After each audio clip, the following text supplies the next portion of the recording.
Ir-residenti tal-lokalità tax-Xara f'Għawdex kmieni filgħodu stempħu bħoss qawwi ta' splużjoni li seħħet tal-ħabta tal-4/10 fit-triq Ġnien Xibla. Jirriżulta li fil-mira tal-isplussiv kien hemm in-negozjant Malti Sandro Ciliberti, magħruf bħala iċ-Ċili, li ilu għall-aħħar snin jgħix f'Għawdex. Mill-ewwel indikazzjonijiet jidher li min wettaq ir-reat poġġa l-isplussiv quddiem il-bib tal-garaxx ta' residenza moħħbi wara purtiera li kienet tagħti l-istess garaxx. Fil-waqt tal-esplużjoni, kemm Sandro Ciliberti kif ukoll it-tfajla tiegħu kienu reqdin f'kamra tas-sodda li tinsab fit-tieni solar tar-residenza fuq il-bib ta' barra u fin-naħa tat-triq. Madankollu fortunatament ħadd ma weġġa' f'dan il-każ. Minkejja li l-isplussiv ma kienx tant qawwi, l-isplużjoni xorta waħda faqet parti minn bib magħmul minn injam solidu u wettqet ħsara fuq ġewwa. Dan fil-waqt il-vettura tal-istess Sandro Ciliberti, Mercedes-Benz, soffrit ħsara estensiva kif kienet ipparkjata eżatt quddiem il-garaxx. Ħsara wkoll van ta' kumpanija li kien ipparkjat quddiem il-vettura ta' Ciliberti.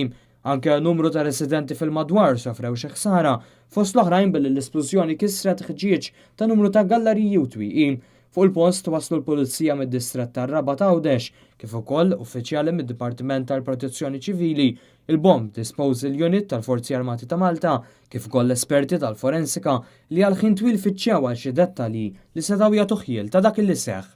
Iktar tard mal-ġurnata l-investigazzjonijiet tal-esperti tal-forensika infirxu fit triq oħra, propju din triq li tinsab warajja, triq Parizon.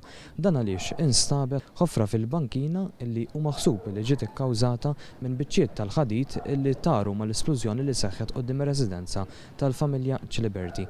Iktar il fuq fit-triq instabu iktar ħadid, x'aktarx il-ħadid li kkawżaw din għall-ħofra ġewwa l-bankina. Il-ħin tal-esplużjoni kmieni filgħodu hemm biex fortunatament ħadd ma weġġa' f'dan il-każ hekk kif din it-triq hi waħda frekwentata ħafna. L-esplużjoni ta' dan li setet twassal għal traċedja mhux biss għaliex ir-residenti ta' din ad-dar kienu qegħdin jorqdu propju fil-kamra tas-sodda li tinsab fuq il-garaxx, iżda wkoll għaliex f'din iż-żona fejn insabu aħna ftit bogħod hawn stage tal-linja fejn hawnhekk propju tgħaddi l-karozza tal-linja, iżda wkoll għaliex faċċata tar-residenza wieħed isib ukoll furnar. Furnar li fil-ftit ħin illi konna hawnhekk rajna mont ta' nies ġejjin u sejrin. Għalhekk wieħed jista' jimmaġina x'seta' jiġri li kieku l-esplużjoni seħħet iktar matul il-ġurnata. Barra minn hekk ma' ġenb ir-residenza fil-mira tal-esplussiv hemm mużew tal-ġugarelli. Intant fuq ġewwa tal-garaxx kien hemm xejn inqas minn 4 ċilindri tal-gass li fortunatament ma splodewx minkejja li kien evidenti li tatnu bil-qawwa tal-esplużjoni. L-investigazzjoni tal-Pulizija għadha għaddejja li qed titmexxa mill-Maġistrat tal-Assa Paul Koppini bl-għajnuna ta' diversi esperti.